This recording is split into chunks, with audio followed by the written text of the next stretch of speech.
है ना, क्या होना चाहिए ना बेसिकली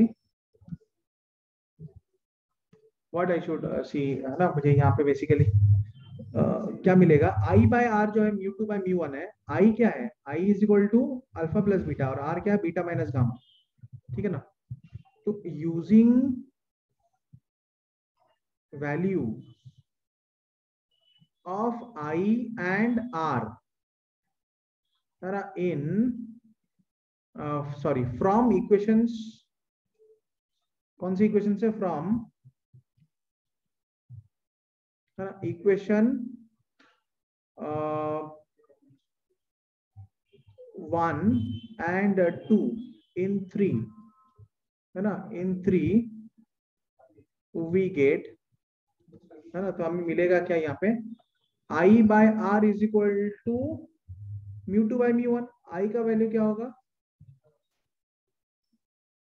आई का वैल्यू क्या होगा, alpha plus beta, by r का वैल्यू क्या होगा, beta minus gamma, which is equal to mu two upon mu one, है ना, implies mu1 whole into alpha plus beta is equal to mu2 whole into beta minus gamma, ठीक है ना, समझ में आ रहा है बच्चों, है ना। तो इससे फिर मुझे क्या मिलेगा ना,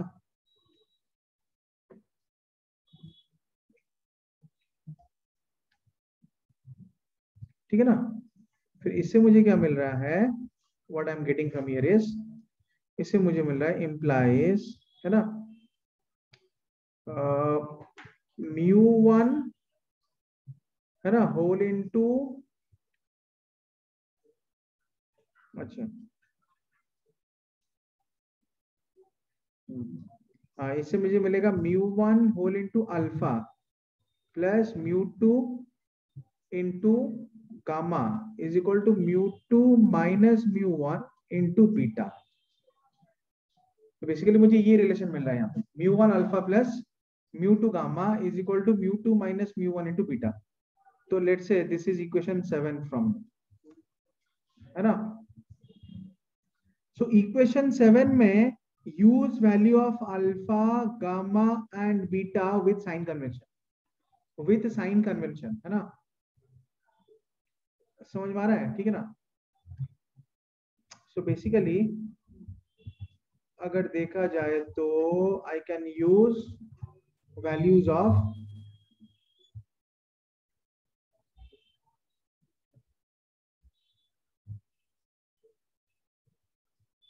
can I move to the next page, गया मैं, है ना। तो अरे ये क्या है, कॉपी कुछ अलग किया था मैंने, ठीक है इसी को भी रख लेते हैं।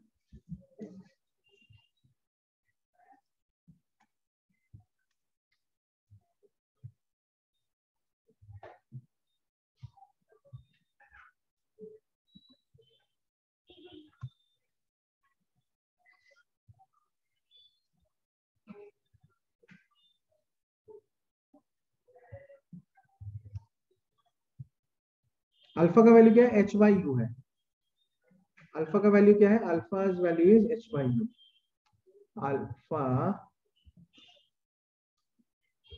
Alpha is equal to H by U, ठीक है ना। ये हमारा इक्वेशन 3 था, इक्वेशन 7 को थोड़ा कॉपी पेस्ट कर लेते हैं।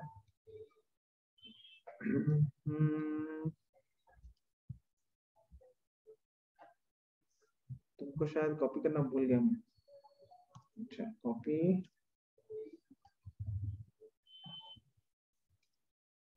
पेस्ट, ये आ गया इक्वेशन 7, है ना। तो अभी क्या होगा ना, अभी हम यूज करेंगे, है ना, now what we are going to do is, है ना, we will use the value of using, है ना, वैल्यूज ऑफ, है ना, alpha beta and gamma from equation 3, I mean ये इक्वेशन 4 था, सॉरी 4, है ना, 5 and 6, respectively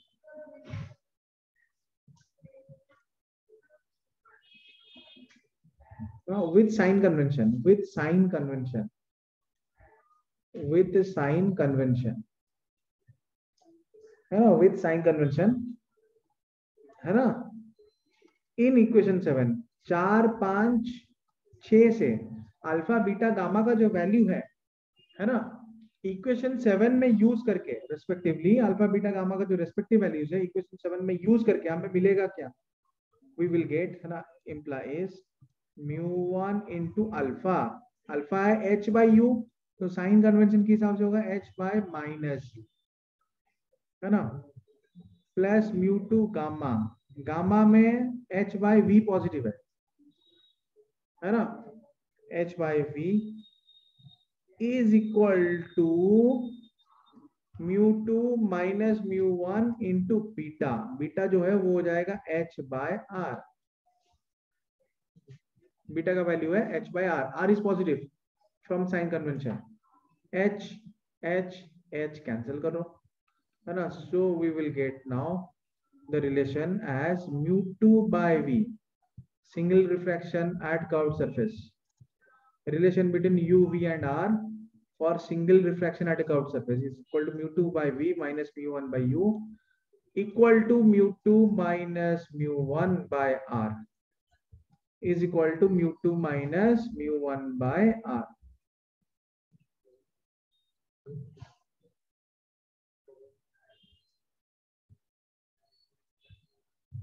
So what is this?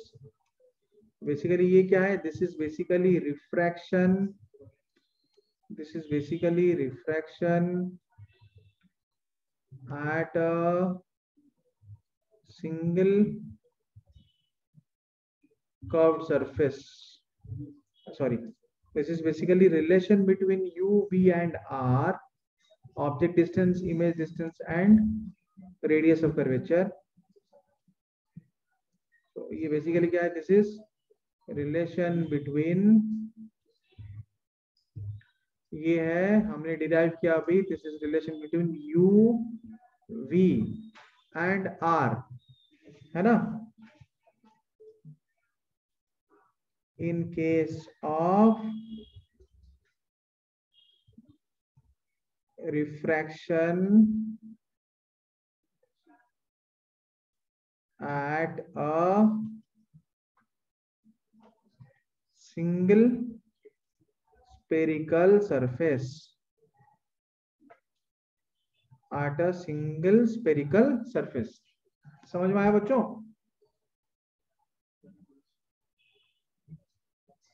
ये क्लियर है?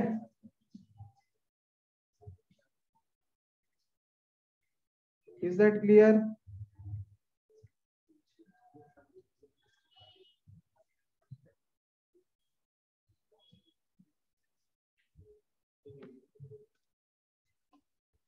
Yes, okay, very good, ठीक है ना,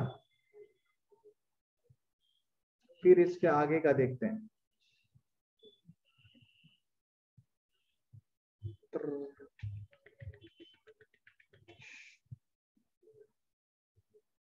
इसके आगे पढ़ेंगे हम लोग लैटरल मैग्निफिकेशन.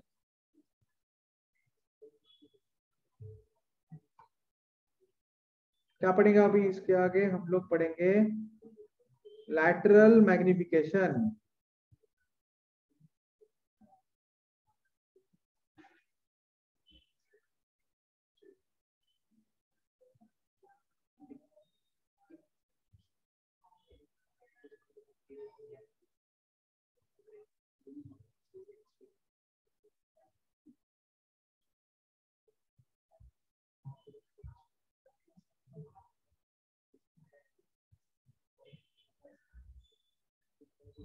ठीक है ना,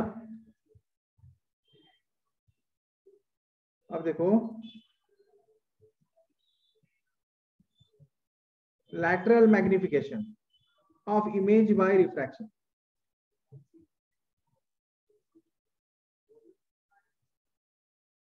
ठीक है ना, lateral magnification of image by refraction. Okay.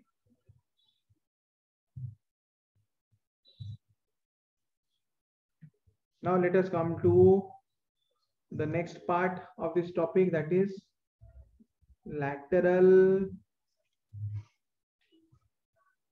magnification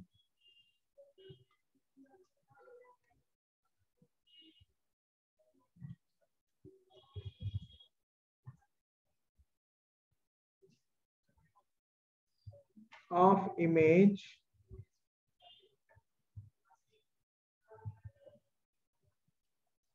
by refraction. Lateral magnification of image by refraction.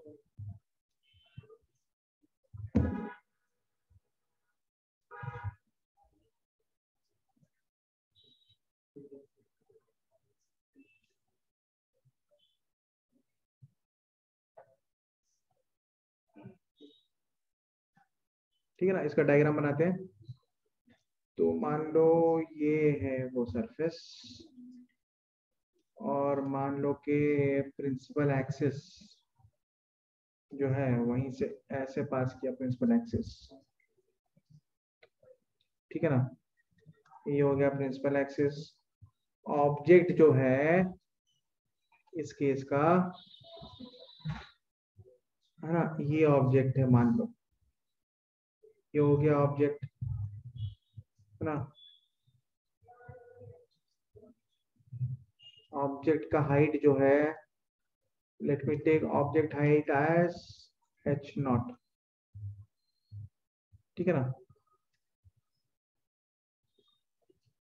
अब यहां से एक रे पास करेगा,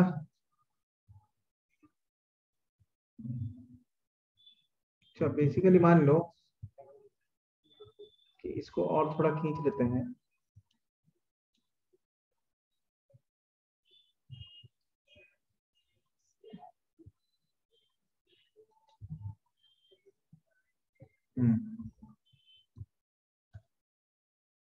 तो मान लो इसका सेंटर ऑफ कर्वेचर कुछ यहाँ पे है, इसका सेंटर ऑफ कर्वेचर यहाँ पे है ना। बेसिकली रेडियस के अलोंग जो रे होगा वो अलोंग नॉर्मल है।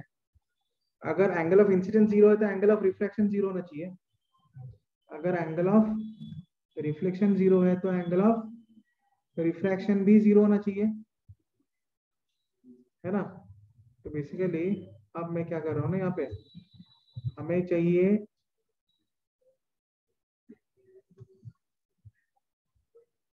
एक रे। आई एम टेकिंग वन रे through this, it's the centre of curvature ना। ऑब्जेक्ट से एक रे ऐसे गया, कहां से गया वो, सेंटर ऑफ कर्वेचर से गया पास करके। दिस इज वन रे which is passing through centre of curvature. ठीक है ना। तो इसको और खींच लेते हैं पूरा। अब डायरेक्टली पूरा लाइन खींच के डायग्राम बनाएंगे, पूरा मतलब एक्यूरेट डायग्राम बनता है। तो इसलिए क्या होता है ना कि बोर्ड का स्पेस पूरा यूज हो जाता है। ठीक है, अब बोर्ड में कुछ बचा ही नहीं लिखने के लिए, है ना। तो ये एक रे है, दिस इज वन रे, है ना बच्चों। अच्छा ये जो रे है ऑब्जेक्ट से आ रहा है ना, this is basically along the radius. So one which is along the radius उसका रिफ्रैक्शन नहीं होगा, because if the ray is along the radius to the if the incident ray is along the radius to the spherical surface, then it is along normal। तो वो normal के along भी होना चाहिए, है ना। समझ में आ रहा है बच्चों। अगर कोई रे इंसिडेंट रे ऑब्जेक्ट से वो रेडियस ऑफ कर्वेचर के along है, मान लो जो सेंटर ऑफ कर्वेचर से पास कर रहा है, इसका मतलब है कि वो रेडियस ऑफ कर्वेचर के along है। रेडियस ऑफ कर्वेचर के along है मतलब वो नॉर्मल के along है। नॉर्मल के along है मतलब angle of incidence zero. Angle of incidence zero मतलब sine I by sine r. Sine i हो गया जीरो, ठीक है ना। साइन आई हो गया जीरो, तो साइन आर क्या होगा, साइन आर हो जाएगा sine I by mu two by mu one. ठीक है ना। अच्छा sine I into mu one by mu two भी बोल सकते हैं। तो sine I into zero multiplied with something will again be equal to zero. ठीक है ना। तो R angle of refraction will be also equal to zero. So any ray which appears to pass through the center of curvature of a single spherical surface, है ना, of a single spherical surface, ठीक है ना। तो उसमें क्या होगा, the रे विल, है ना, विल पास अनडिफ्लेक्टेड अनडेविएटेड, तो वो तो डेविएट होगा ही नहीं। समझ में आ रहा है बच्चों? तो ये जो रे है ये तो बेचारा डेविएट ही नहीं किया।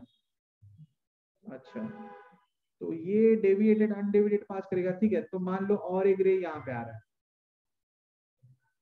यहाँ पे आ रहा है, तो बेसिकली, है ना, इमेज फॉर्मेशन के लिए मुझे कम से कम, मुझे कितने इंसिडेंट रे चाहिए कम से कम इमेज फॉर्मेशन के लिए?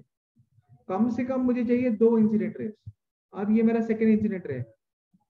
तो मान लो अगर मीडियम वन जो है, अगेन एज यूजुअल ये रेयरर है, like the previous case. Medium two जो है वो डेंसर है, then this ray will basically bend away towards the normal. अब ये जो रे है ना, रिफ्रैक्टेड रे है, अगर वो बेंड कर रहा है टुवर्ड्स नॉर्मल, तो angle of refraction should be less than angle of incidence.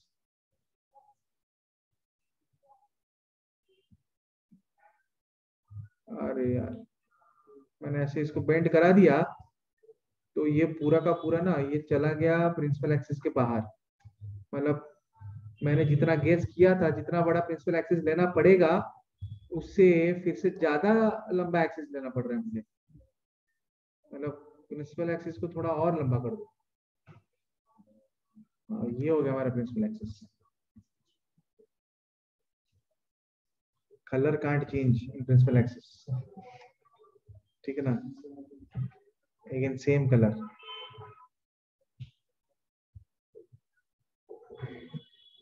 समझ में आया? तो इमेज फॉर्मेशन कहाँ पे होगा? अरे बच्चों समझ में आ रहा है? सो गए सब लोग? सो गए क्या? हाँ, ये सर बोल रहा है। रोनित ये सर बोला, ठीक है ना। रोनित को मजा नहीं आ रहा है, बोला क्या चैप्टर है सर, है ना।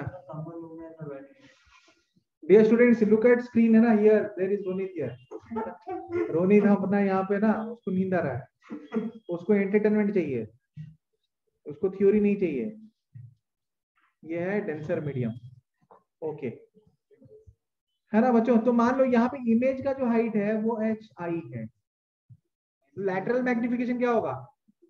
Lateral magnification will be H I. Lateral magnification basically क्या होगा? Height of image by height of object. तो बेसिकली लैटरल मैग्निफिकेशन का मतलब क्या है बच्चों? लैटरल मैग्निफिकेशन जो है that is equal to height of image by height of object, है ना। अच्छा, ये जो छोटा सा एंगल है ये हो गया एंगल ऑफ रिफ्रैक्शन।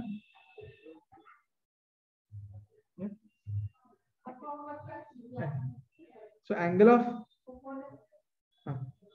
ठीक है ना, so this is angle of incidence, angle of refraction, ठीक है ना। तो लैटरल मैग्निफिकेशन क्या होगा? Height of image by height of object.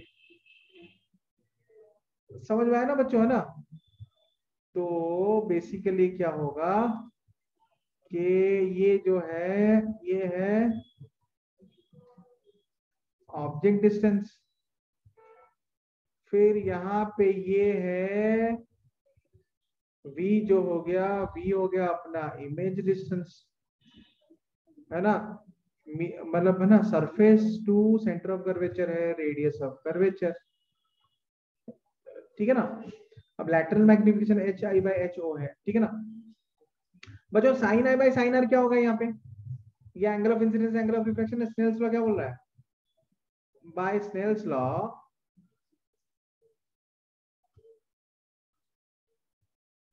Hang हो गया। अच्छा, बाय स्नेल्स लॉ, अभी अपना जो स्नेल्स लॉ है वो क्या बोल रहा है? Sine i upon sine r is equal to mu two upon mu one, density of optical density of refracting medium by optical density of incident medium, है ना, refractive index of refracting medium by refractive index of incident medium, है ना। तो for small angle, अगर हम small angle approximation use करेंगे, for small angles, small angles के लिए i by r is equal to mu2 by mu1 implies mu1i is equal to mu2r. समझ में आया ना? mu1i is equal to mu2r. ये हो गया हमारा इक्वेशन 1, ये हो गया हमारा इक्वेशन 1, है ना? Now similarly tan I again है ना, similarly tan of angle of incidence for small angle approximation वो क्या होगा again? h0 by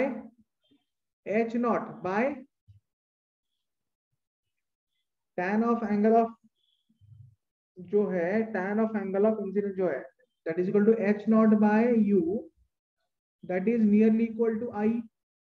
ये हो गया हमारा इक्वेशन 2. और tan of angle of refraction क्या होगा? tan r. tan r होगा अभी यहाँ पे, है ना, height of image by image distance hi by v. अब राइट हैंड साइड में एक ट्रायंगल देखो, ये जो बड़ा सा मतलब है ना स्मॉल एंगल वाला ट्रायंगल है, बड़ा सा स्मॉल एंगल वाला ट्रायंगल है ना, मीडियम 2 में, वहां पे tan r कितना आ रहा है? hi by v, that is nearly equal to r. तो ये हो गया इक्वेशन 3. समझ में आया ना? ठीक है. तो बेसिकली अभी हम क्या करेंगे, हम यूज कर सकते हैं अभी बेसिकली अब हम क्या कर सकते हैं ना, we can use this equation 2 and 3 in equation 1. So using 2 and 3 in 1 with the sign convention,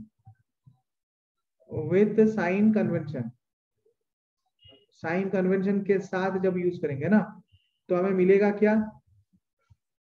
mu1 into आई क्या होगा? h0 by minus u is equal to mu2 into r क्या होगा? Minus hi by v.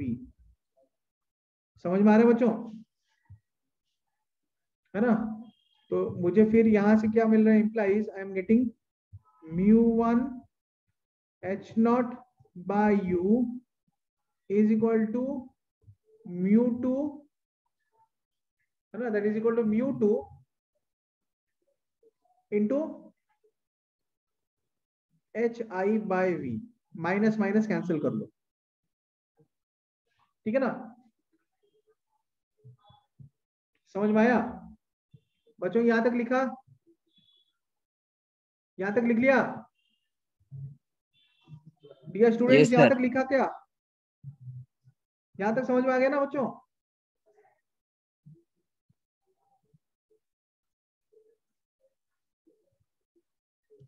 That means implies, सबको समझ में आ रहा है ना? implies I can say that hi by h0 जो है that is equal to mu1 v by mu2 u implies hi by h0 is equal to mu1 v by mu2 u. ये आ गया रिलेशन ऑफ लैटरल मैग्निफिकेशन, है ना बच्चों? ये अभी मुझे अभी क्या मिला यहाँ पे? रिलेशन. ये जो रिलेशन है ये किसका रिलेशन है? This is the relation of lateral magnification in the case of refraction at single surface, है ना? दिस इज लैटरल मैग्निफिकेशन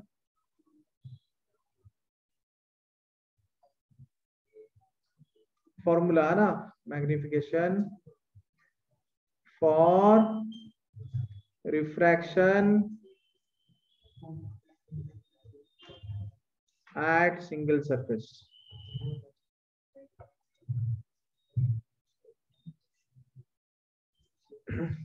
समझ में आया बच्चों?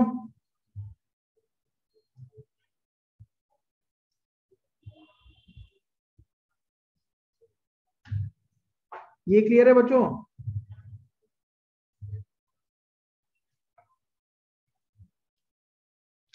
ठीक है ना? Is that clear?